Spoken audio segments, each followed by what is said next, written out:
Alright, here's the subject of today. We're changing out this water heater. I'm going to show you how I do it. Not necessarily telling you this is how you need to do it. If you get electrocuted, if you drowned, or if your wife leaves you, if your dog bites you, hey, that is not my fault. Do this at your own risk. Alright, so what I have done is I have turned off the breaker at the breaker panel, and now I have got to get the water out of this thing. And one thing I like to do while the water heater is still full and keep it from moving around, I like to unloosen all the joints, like on these pipes that go up here, and also this one here. What you need to do with this one, if you notice you've got PVC meeting up with this copper, you need to put a wrench on each piece. Don't try to just turn it at the copper. If you do, more than likely you're going to break this plastic one. So you need to have two wrenches. You put one on the plastic and one on the metal. Some people call these a monkey wrench. I'll tell you a funny joke right quick. This old country boy was riding down the road and his van tore up. He saw all these kids climbing all over stuff. Man, there was kids going crazy out in this yard, just climbing all over everything. He pulled up there and he knocked on the door, and this lady come to the door and he said, "Ma'am, have you got a monkey ranch here?" And she said, "Monkey ranch? This ain't no monkey ranch. This is a daycare center." All right, well, anyway, so I've got these wrenches ready to go, and I've got my hose hooked up down below. Now, what you do to get the water to go out, if you've noticed, it's hard to get water to go out. This one's got a goofy little deal here on it. So anyway, you open this up, and I hadn't figured it out yet. I'll have to do it here in a minute. But once you get your, usually they just have a regular valve that turns. Anyway, you open that regular valve, you take this valve up here, you notice that little doolally right there. You want that to stand straight up. Once you get it to stand straight up, now go to your faucet nearby, kitchen faucet, bathroom, whatever, and turn on the hot, and that will give it the ability to flow out of here. And here we are outside to show you how well the water runs out of here once you get those two pieces opened up. And the best thing to do is have this hose going downhill. You don't want it to go uphill, around too many corners and all that stuff. Try to get it in the shortest distance going downhill, and it's not under a lot of pressure, so if you have to hook up 15 hoses to it, doesn't matter if yours is upstairs or not. So,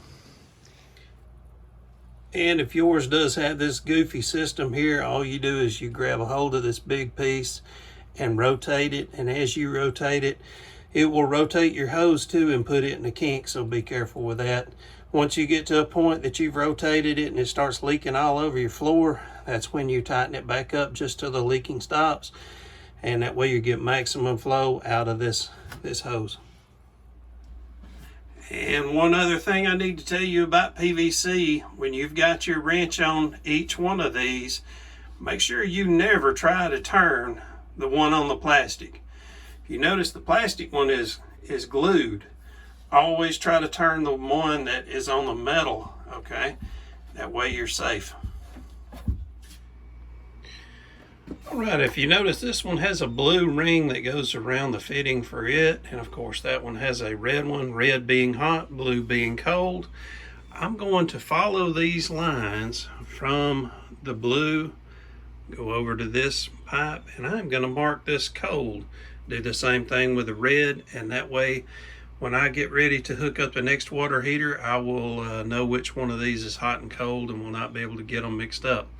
All right, so once I get that undone, I am going to take this plate off and undo the wire. You see that we have an electrical wire going in here that is going from your breaker system, of course. And again, that was the first thing I did, was I turned off my breaker. So you need to take a tester, whatever you need to do, and make sure that this line is not still active. And in my particular situation, I have black going to black and I have red going to white. So that's the only colors I'm going to have to worry about. Hopefully you're in the same situation. All right, most of the water has drained out, but I'm going to take this water heater, grab it from the top, tilt it over towards that faucet, trying to get as much water as I can to go ahead and run out of that hose. Give that a couple of 30 seconds or so. Then when I feel like all the water has drained out, I will turn this faucet off. Yep, you can see all kinds of rust and stuff coming out of there.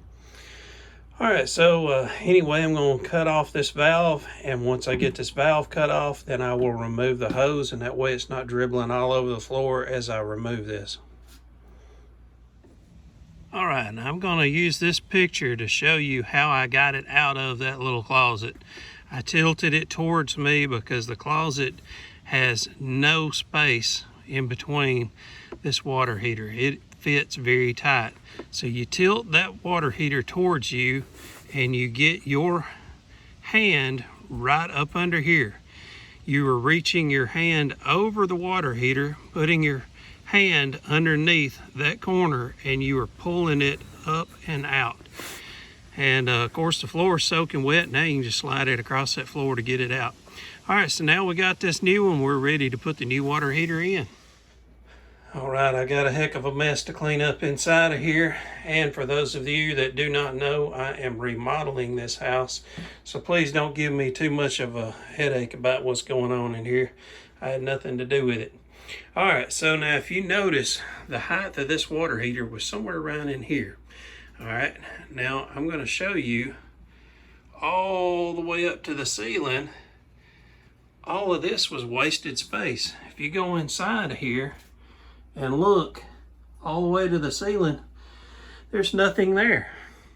So what I'm going to do is I'm going to open this area up, and I'm going to make some storage just like here. So I've got a deep freezer over here, and I've got a solar system behind me. So anyway, I'm going to open this area up and put some storage shelves up in here. After I get this cleaned up, I'm not going to bother you with it because you didn't come here to watch about storage. You came to watch about a water heater. So let me get this cleaned up. We'll get on to the next step. All right, just as I mentioned earlier, you need to hold the plastic one steady. Do not ever try to rotate the plastic fitting. And then I'm going to put a wrench on that metal one right above that, and I'm going to move that one. That metal one will swivel. The plastic one will only break. So you need to hold the plastic one still. All right, I have replaced the two hoses on here. I did not put Teflon tape in there. Probably wouldn't hurt for you to do that. But there's a seal inside there, a rubber seal, and that seal is just like in a garden hose. And of course, garden hoses spray and leak all over the place, so there's your message. But you can put Teflon there if you want to. But as I tighten this down to that rubber seal, it should do what it's supposed to. All right, so now I'm going to get the water heater and drag it in the house. I'm going to put the water heater still in the box on the dolly to bring it in the house. But if you do not have a dolly, there is a handle on each side of the box, and that is so that you can grab a hold to it and drag this thing. And it's not too bad, but definitely would rather have a dolly if you don't have one. So anyway, do not take it out of the box till you get it in the house. That's my word of wisdom as far as dragging these things around. It's not easy dragging a round barrel, but it's a lot easier in that box. So let me get it in the house. We'll get it in the hole, get it hooked up, show you the rest. And my water heater, as you can see, mine is an Aerosmith water heater, and man, I was hoping this thing would install itself, but it kept singing Dream On. All right, so now that I've got it in here and I'm about 5 feet away from where I actually want it, this is the closest I can get it to where I need it at and be able to cut the box off and get it out of the way. So that's what I'm going to do now. Down at the bottom there is a dotted line. You cut along that dotted line and you slip this thing right off of it just like you was taking pajamas off a little kid.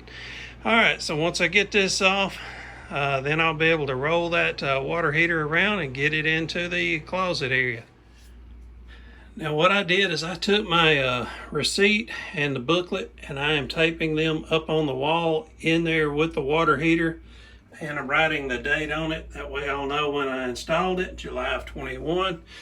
And of course I'm going to jump through all the hoops and do whatever they want me to do to get a warranty on this thing. But if this thing goes bad within the time of that warranty, which is a 6 years, at least I'll have the book and the receipt right here. I won't have to wonder where it's at, won't have to dig it up.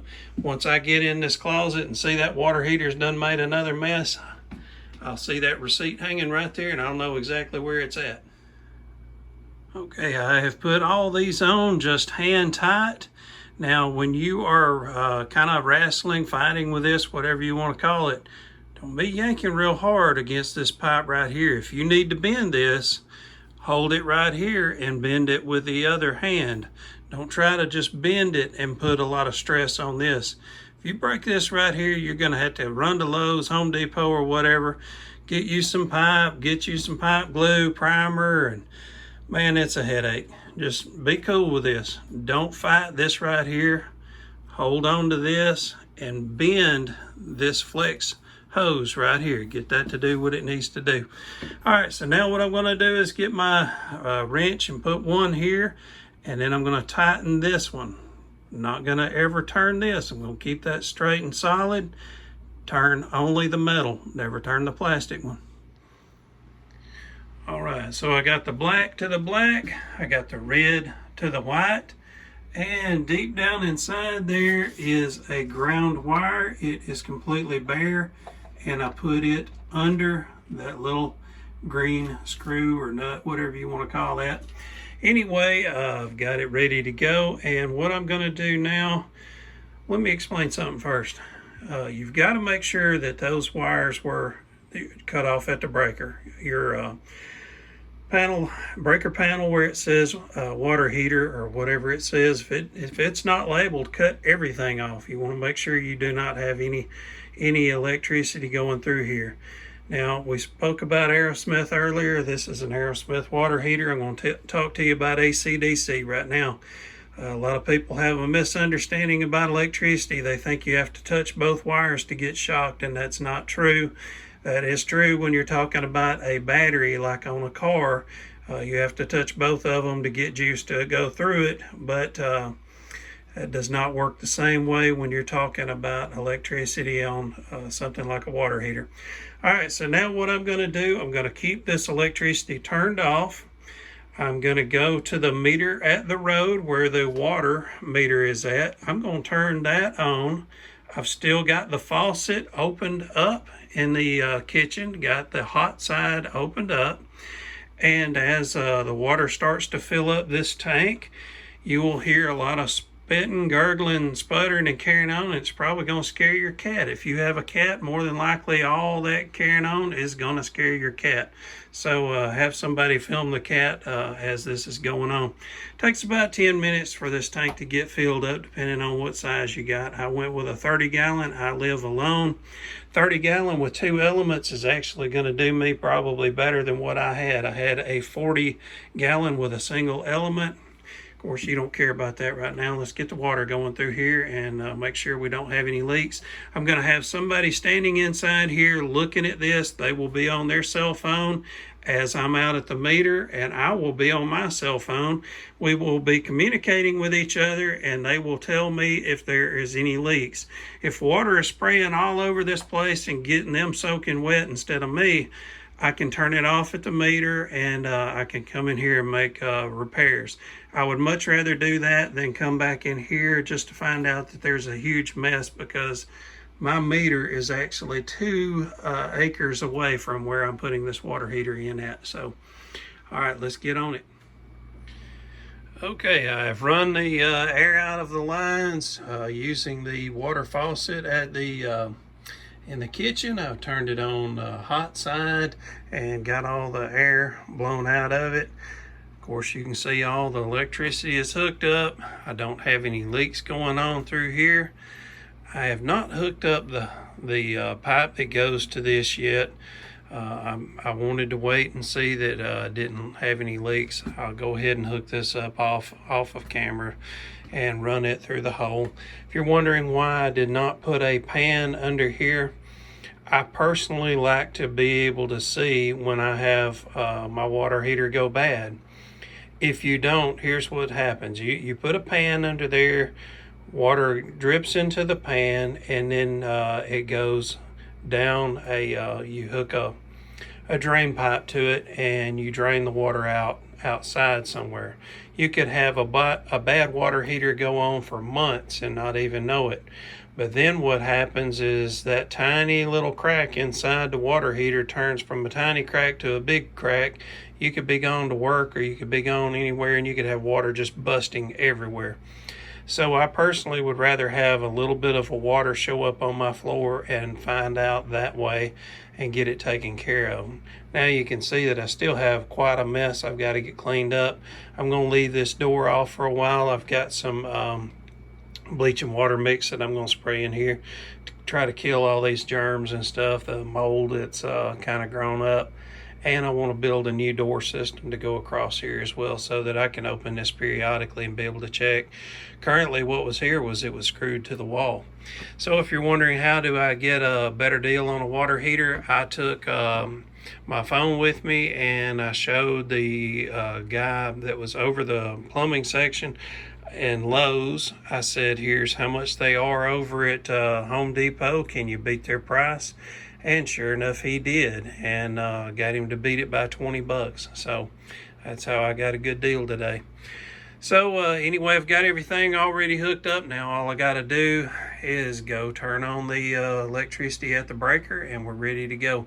Folks, I appreciate y'all hanging out with me today. Hopefully you enjoyed my sense of humor that I shared with you on it as well. So let that be a little token that will get you to give me the like and subscribe. Hope to see y'all again soon. Y'all have a great day and have fun doing this. Don't let it get you too grumpy. See y'all. Bye-bye.